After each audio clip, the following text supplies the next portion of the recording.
haflah yang diisi dengan kegiatan taklim, yang mana taklim ini taklim yang termasuk fardu ain, yakni mempelajari salah satu ilmu-ilmu Allah, yakni ilmu tasawuf. Dalam bab ini Syekh Musannif, yakni Pangresa Abah Anom atau Syekh Ahmad Shahibul Wafa Tajul Arifin, mewanti-wanti kepada kita sekalian, mengajak, dan juga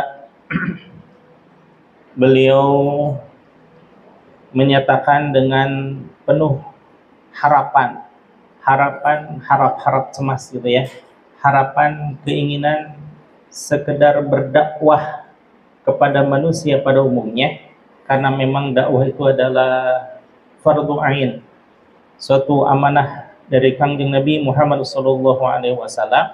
Namun jangankan kita ya, Kangjeng Nabi saja hanya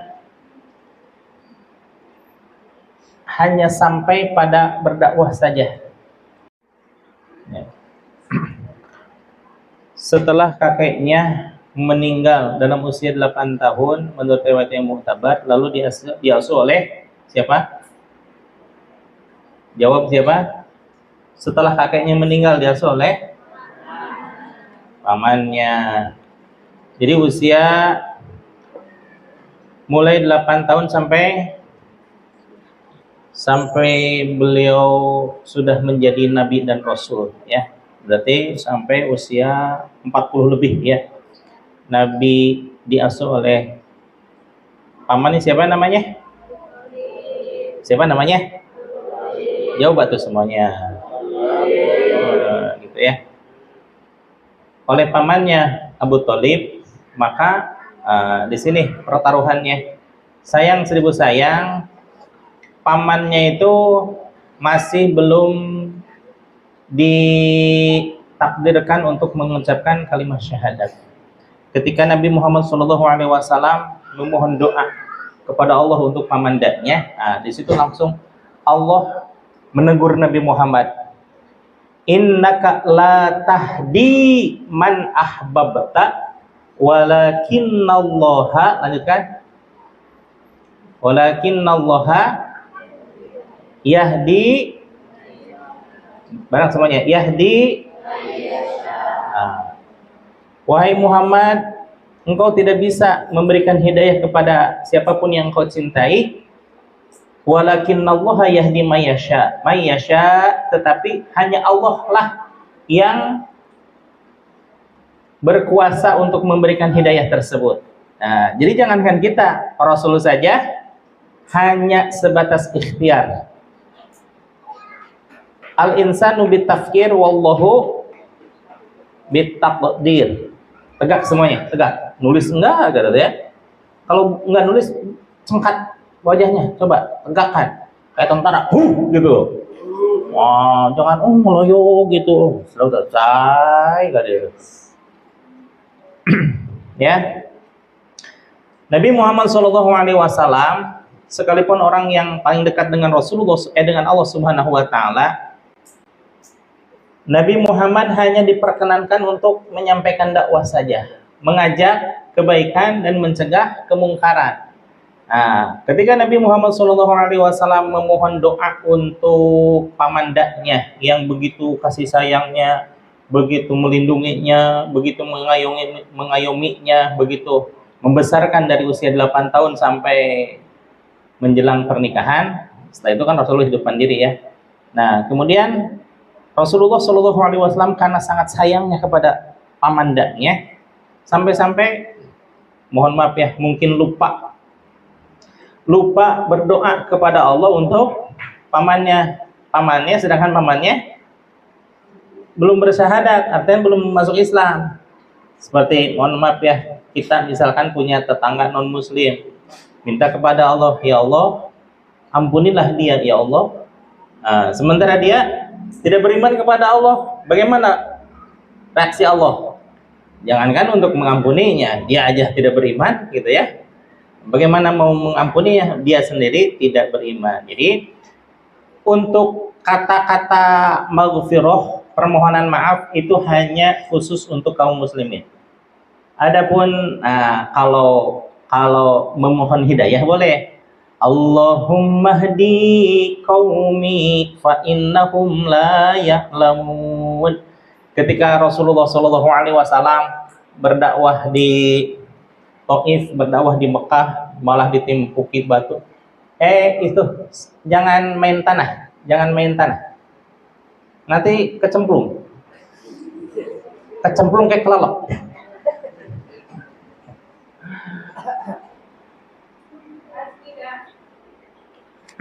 Ya, sampai mana tadi? Ketika Rasulullah Shallallahu alaihi wasallam berdakwah kemana-mana, di mana-mana, dalam bagaimanapun keadaannya, Rasul tahu orang-orang di sekitarnya banyak yang belum mendapatkan hidayah. Nah, disitulah Rasul berdoa, Allahumma hdi qaumi fa innahum la ya'lamun. Ya Allah, berilah mereka hidayah karena sesungguhnya mereka belum mengetahui bahwa aku mengajak mereka itu untuk sa'idun fid dunya wa sa'idun fil akhirah. Nah, Rasul sendiri tidak marah, tidak kecewa, tapi yang marah atau kecewanya siapa? Malak Jibril. Ketika Malak Jibril bersama dengan Rasulullah, dakwah ditimbukin, dakwah dihina, dakwah dicaci maki, bahkan hendak dibunuh di beberapa tempat. Rasulullah biasa aja, santai-santai aja, tapi Malak Jibril, itu orang jahat banget sama nakangnya Nabi. Sini, wahai Muhammad, tunjukkan orang-orang yang mengganggu kepadamu dan tidak mau beriman kepadamu, aku timpakan gunung Uhud ke depan mereka. Kalau gunung Uhud ditimpakan sama mereka, hidup nggak itu mereka? Enggak. Kalau Rasul mah ketika diojok-ojok oleh Malak Jibril untuk menunjukkan orang-orang yang membangkang, Nabi Muhammad hanya menyatakan Allahumma hdi qaumi fa innahum la ya'lamun. Malah berdoa ya. Kalau kita bagaimana? Ada yang ngobrol ketika Jumat, bukannya baget kasar, enggak. Langsung duduk sono. Itu ya, siapa itu ya? Ya.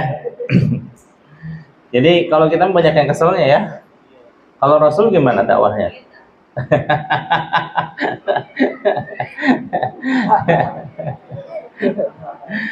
Sabar. Ya.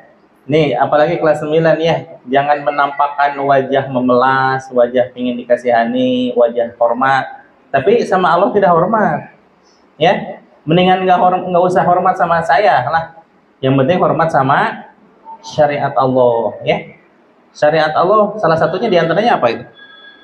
Salat Jumat. Kalau tidak melaksanakan salat Jumat sama dengan tidak menghormati syariat Allah. Ya, ngobrol sedikit aja, gitu udah batal itu. Ya, disengaja apalagi ngajak ngobrol, bercanda, pukul-pukulan. Mau gitu lagi nggak? Benar? Saksi semuanya ya? Lihat wajahnya, lihat wajahnya. Oh.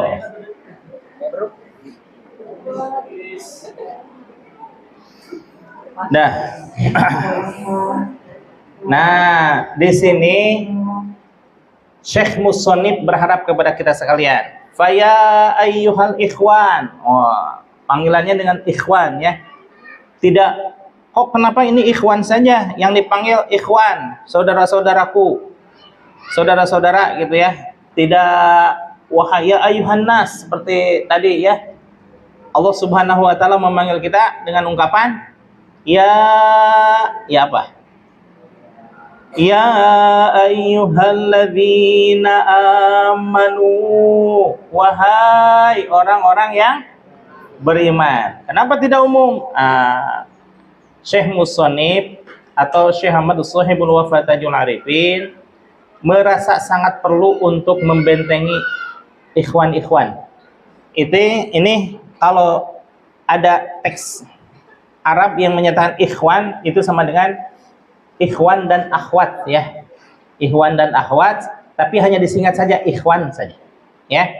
Jadi jangan merasa kecil hati, kok tidak disebut-sebut nih perempuan akhwat. Tidak ya. Tapi ikhwan wal, pernah kalian ke toko material? Pernah? Di situ biasanya disebutkan toko apa? Toko material atau toko bangunan lah, atau toko besi dan kaca ya? Besi dan kaca. Nah, pasir disebutin enggak? Bata disebutin enggak? Oh, kerikil disebutin? Paku disebutin? Hanya besi dan kaca. Apakah toko itu hanya besi dan kaca aja? Tidak, itu hanya perwakilan. Paham? Oke, ya.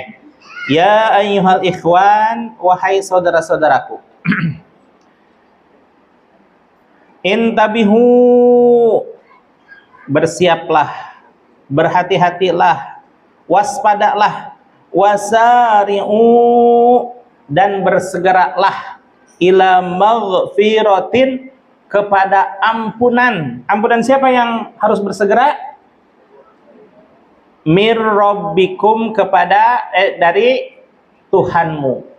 Bersegera untuk mendapatkan ampunan Tuhanmu dengan cara bertaubat. Bertaubat ini otomatis ya.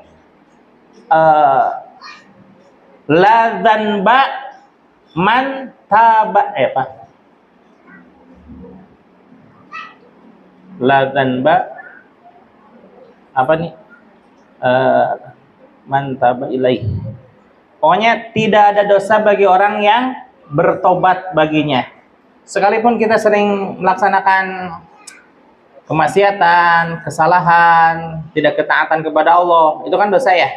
Tapi man taba, orang yang bertaubat kepada Allah seolah-olah tidak ada dosa baginya. Subhanallah, hebat ya, luar biasa. Allahu Akbar ya.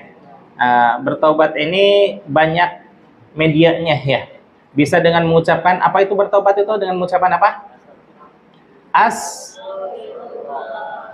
Astaghfirullah. Artinya saya astagfirullah, artinya apa? Saya mohon ampun kepada Allah ya. Itu ada kalimat pujian nggak kepada Allah? Ada nggak? Mana? Kamu mah harus bertanggung jawab apa yang diucapkan ya.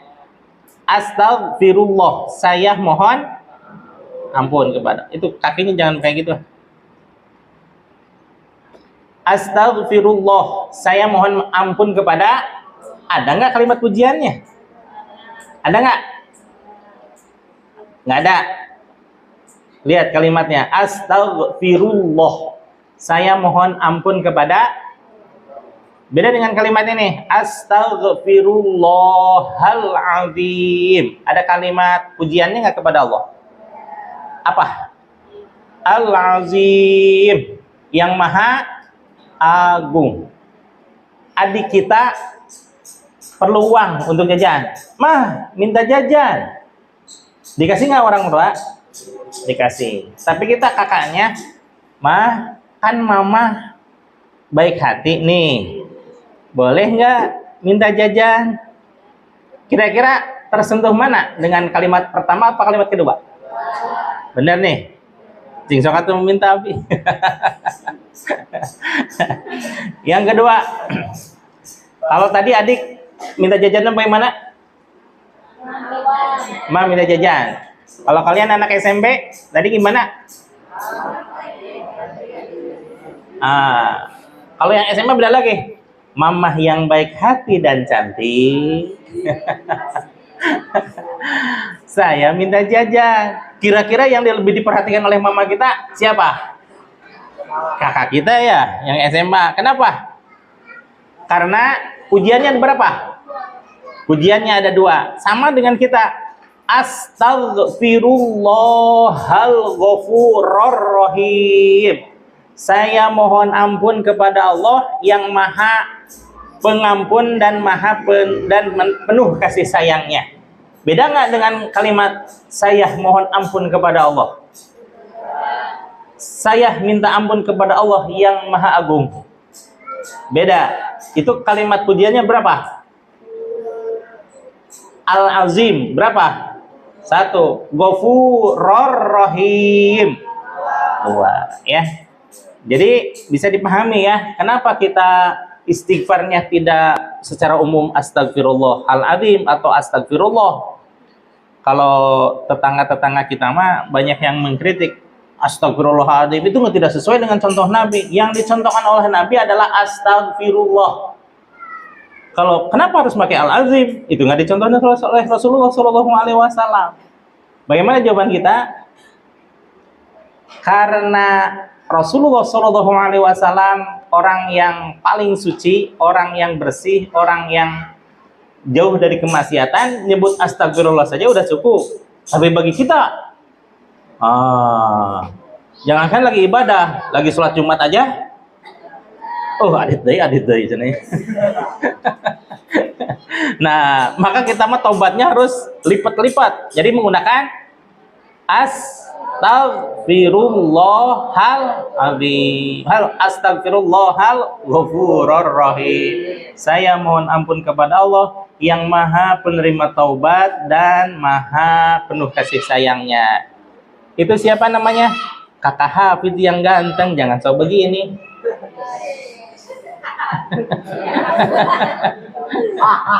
Setiap saat pasti lihatnya begini. Kalau gini, ya tegak, semuanya tegak. Nah, ya.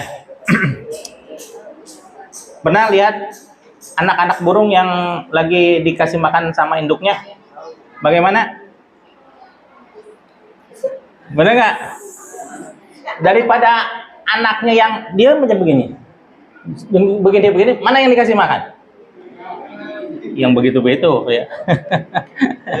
Bits, paham Bits? Paham ya? Jadi nggak begini-begini ya. Nanti nggak dilolosan sama induknya nanti. Ya. Nah, Pangarsa Abah setelah beliau banyak membaca literatur kajian tasawuf sampai 9, ada yang mengatakan 12 kitab tasawuf di dalam Miftahus Sudur ini ya. Beliau merangkum dan menyatakan, "Faya ayyuhal ikhwan, wahai saudara-saudaraku, intabihu wasari'u, berhati-hatilah dan perhatikanlah, wasari'u, dan bersegeralah untuk mendapatkan ampunan dari Tuhanmu dengan cara bertaubat." Taubat bagi kita banyak. Ada yang dinyatakan wal mustaghfirina bil ashar, dan orang-orang yang memohon ampun di waktu sahur. Ini banyak nggak yang memanfaatkan waktu sahur untuk bertobat? Banyak, siapa aja banyak. Saya, Abi, Bu Dede, mungkin Bu Eka sama Miss Dewi juga ya. Kalau sahur kira-kira la atau astagfirullahaladzim, astagfirullah, atau sering. Sering ya. Kalau kalian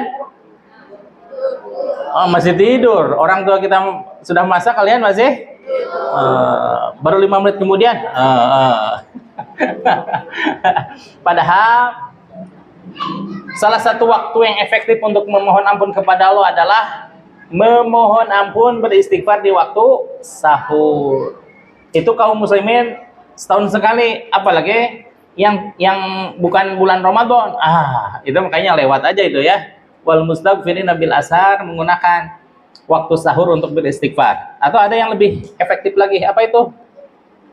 Menggunakan kalimah la ilaha illallah. Jangan nyetir lagi. Ada aja pembicaraan ya. Sini Adit, ke depan. Nah, ya.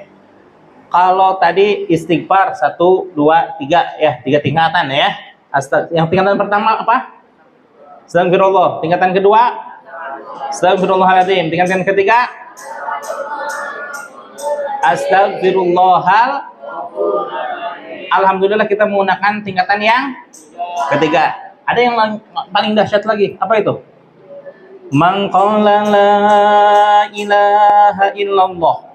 Barang siapa yang mengucapkan kalimat la ilaha illallah wa maddaha bi ta'zim, dan memanjangkan kalimat Allah. Kalimat la-nya, la, nah gitu ya. kalimah laknya karena mengagungkan Allah Subhanahu wa taala, huddimat lahu arba'ata alafi dzambim minal kabair, maka Allah gugurkan dari dosa-dosa orang tersebut sebanyak berapa? Arba'ata alafi dzambin. Oh, tanyakan kepada guru bahasa Arab, bagaimana Kakak Sabina? Arba'ata alafin. Berapa? 4.000 dosa. Bukan 4 dosa, bukan. 4 dosa itu apa? Ngobrol waktu Jumatan.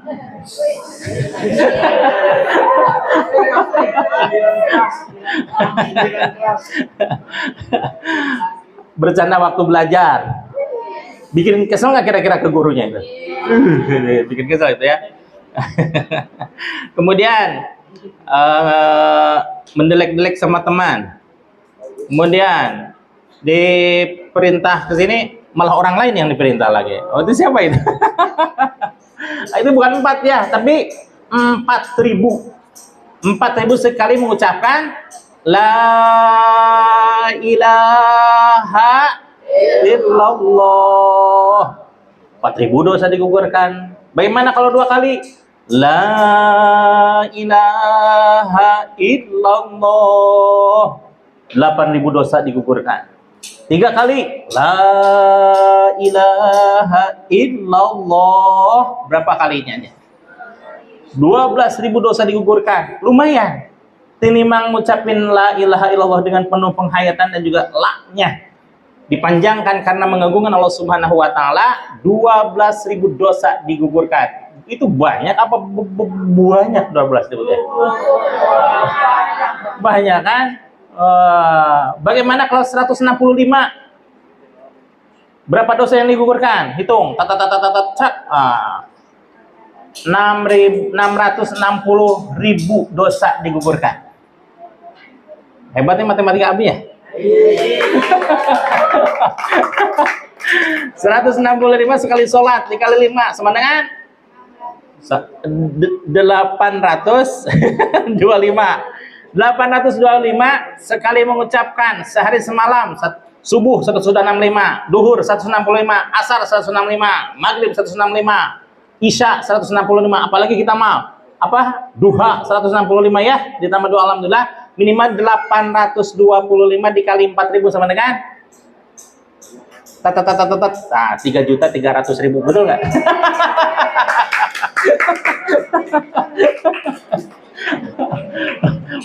Coba beberapa detik ya. Karena memang sebelumnya udah dihitung-hitung sama Abi.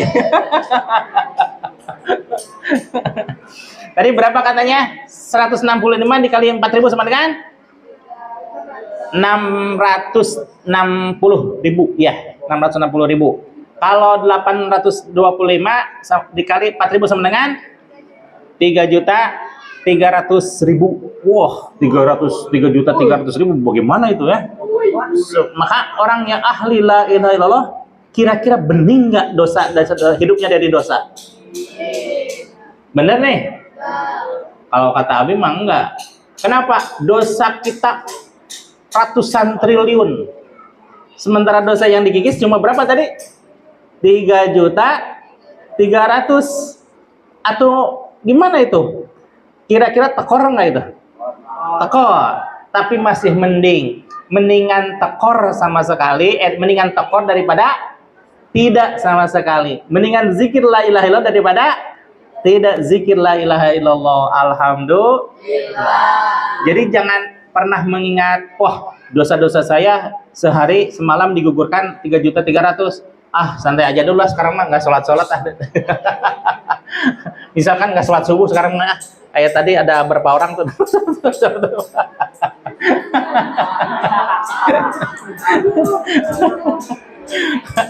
Nah, bukan seperti itu ya. Dosa kita udah kadung menggunung.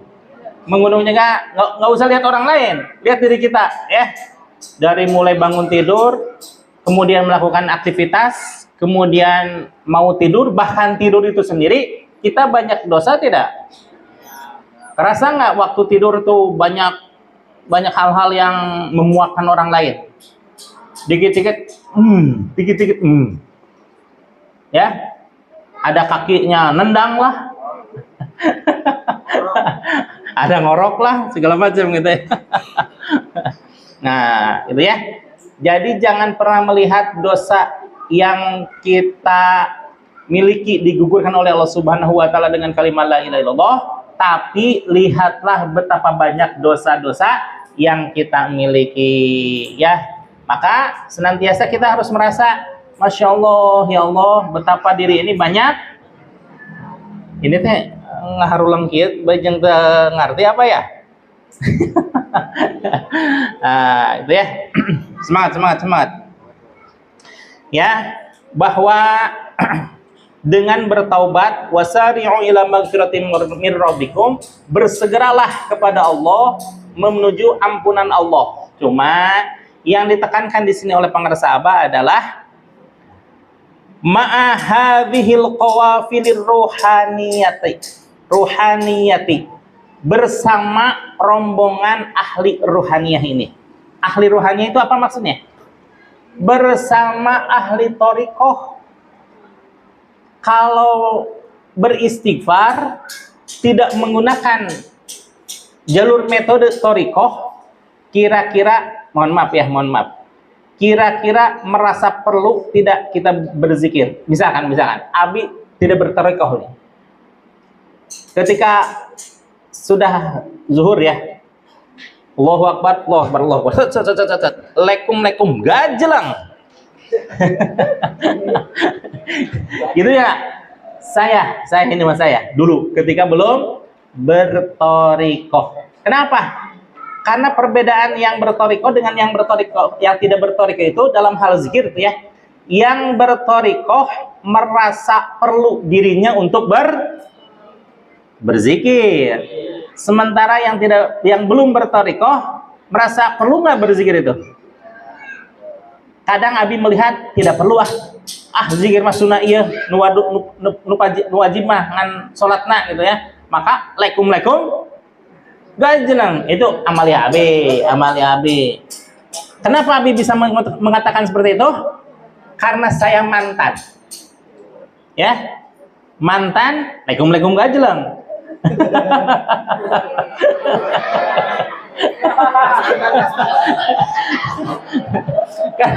Karena merasa tidak perlu zikir itu, tapi setelah berthariqah, Masya Allah, betapa pentingnya berzikir ini, bahkan wajib, karena kita sudah berbayat kepada seorang, berbayatnya kita kepada siapa? Jauh ting ke Allah mah tuh. Kita maksudnya sama ke situ juga, tapi belum saatnya nih. Berbaiatnya kita kepada siapa? Wakil talqin. Wakil talqin itu adalah orang yang dipercayai oleh mursyid, ya. Wakil talqin sama enggak hakikatnya kita bertalqin kepada wakil talqin, tapi hakikatnya kepada mursyid sama tidak? Sama. Kenapa? Wakil talqin itu menalkin hanya ketika menalkin saja. Ketika sudah tidak menalkin, seperti tidak aktivitas nalkin gitu ya, itu wakil talqinnya berfungsi tidak?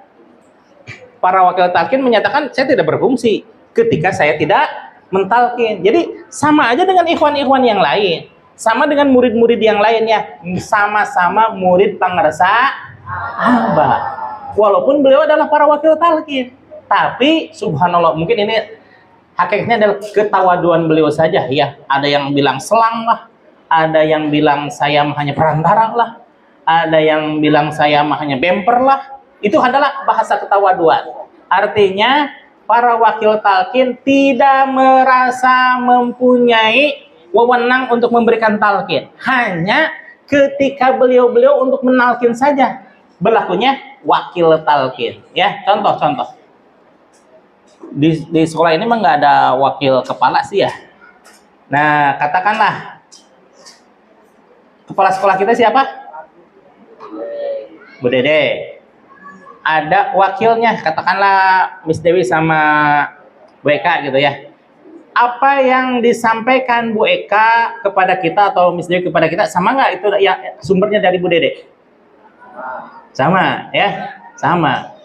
Bu Dede sama nggak dengan dari yayasan gitu? Sama gitu ya.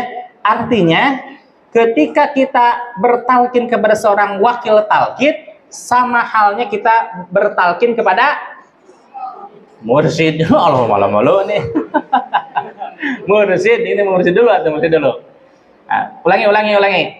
Ketika kita bertalkin kepada wakil talqin, itu sama dengan kita bertalkin kepada mursyid. Sekali lagi, bertalkin kepada mursyid. Berhubung Syekh Mursyid ini ma'dzunan an syaikhihi menerima khirfah kemursidan, diberi izin oleh Syekh sebelumnya, diberikan oleh Syekh sebelumnya, seperti halnya Syekh Ahmad Shahibul Wafatajul Arifin diberikan izin oleh Syekh Abdullah Mubarak bin Nur Muhammad, diberikan izin oleh Syekh Tolha diberikan izin, Syekh Tolha Kalisapu Cirebon diberikan izin oleh Syekh Ahmad Khatib Sambas, diberikan izin oleh Syekh Syamsuddin, diberikan izin oleh Syekh Muhammad Murad, diberikan izin oleh Syekh Abdul Fatah, diberikan izin oleh Syekh Abdul Rahim, memberikan izin oleh Syekh Abu Bakar, terus sampai Syekh Abdul Qadir Al-Jailani. Syekh Abdul Qadir Al-Jailani pun tidak memberikan khirqah begitu saja. Beliau menerima talqin dari khirqah kemursidan dari Syekh sebelumnya, seterusnya sampai kepada Rasulullah Shallallahu Alaihi Wasallam. Artinya, ketika kita bertalqin kepada seorang mursyid, kita hakikatnya ditalqin oleh siapa?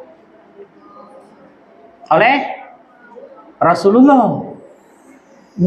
Berbaiat kepada Rasulullah sama halnya berbaiat kepada Allah Subhanahu wa taala. Di dalam surah Al-Fat, nih lihat. Di dalam surah Al-Fat ayat 10 Allah menyatakan bagaimana? Yang sering dibaca. Innalladzina yubayyi'unaka. Barang 1 2 3 semuanya. Panjang. Innalladzina yubayyi'unaka. Coba. Innalladzina yubayyi'unaka. Innama yubayyi'unallah. Yadullahi fawqa aydihim. Faman nakatha fa innama yankusu ala nafsihi.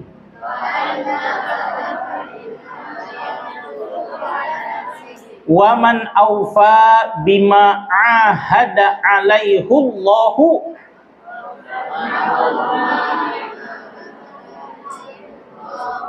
Waman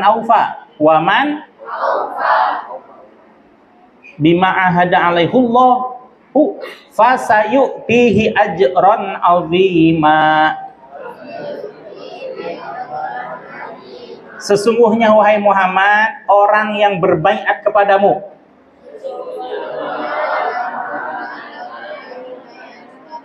ialah orang-orang yang berbaiat kepada Allah.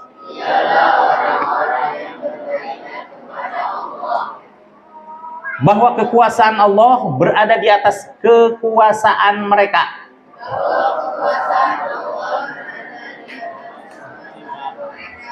Maka barang siapa yang berbuat aniaya,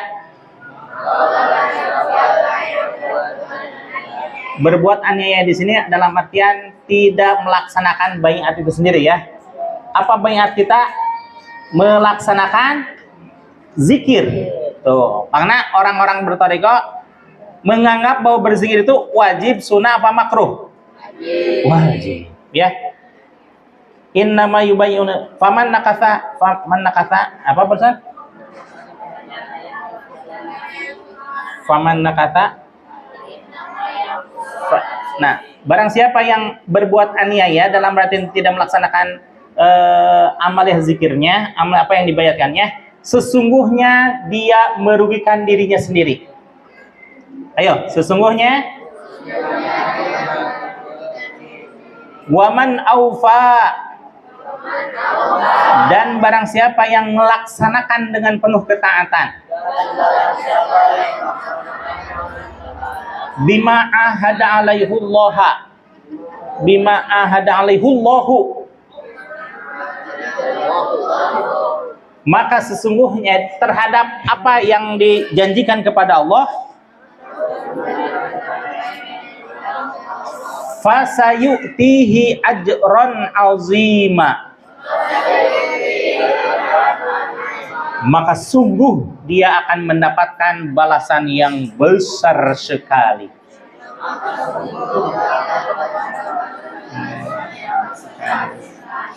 Nah, Allah tidak menyebutkan rinciannya besar itu sebagaimana. Seperti halnya begini nih, seperti halnya besar sekali itu menurut hitungan Allah ya. Orang yang melaksanakan 2 rakaat sebelum subuh itu setara dengan khairum minad dunya wa ma fiha. Man